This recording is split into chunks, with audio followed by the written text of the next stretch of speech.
নমস্কার, আমি শুভ। আপনারা দেখছেন জিটিভি, দ্রুত হচ্ছে সবার সাথে। বহরমপুর বিজেপি প্রার্থী নির্মল কুমার সাহার প্রচারে মিঠুন চক্রবর্তী। বহরমপুর স্টেডিয়ামের হেলিপ্যাডে নামে মিঠুন চক্রবর্তীর হেলিকপ্টার।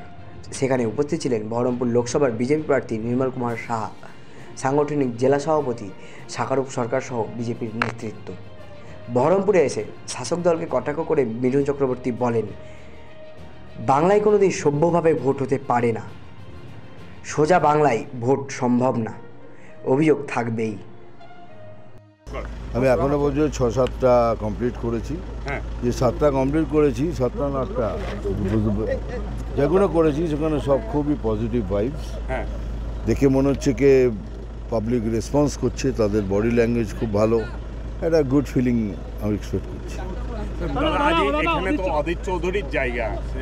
দেখুন, আমি স্পেশালি কোনো ক্যান্ডিডেট বা কোনো পার্টি নিয়ে কথা বলি না। আমি আমার ক্যান্ডিডেট নিয়ে, আমার ডক্টর সাহেব আছেন, তার নিয়ে কথা বলবো, আমাদের পলিসি নিয়ে কথা বলবো, তারপর আমরা পাবলিক রাতে ছেড়ে দেবো।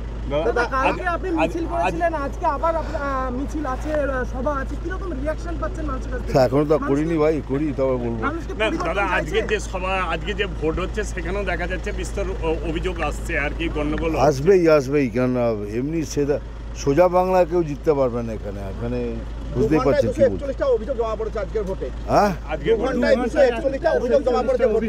আজকে 2 ঘন্টার মধ্যে 241টা অভিযোগ জমা পড়েছে। তো পড়বেই, আর কি হবে, আর তো কোনো উপায় নেই।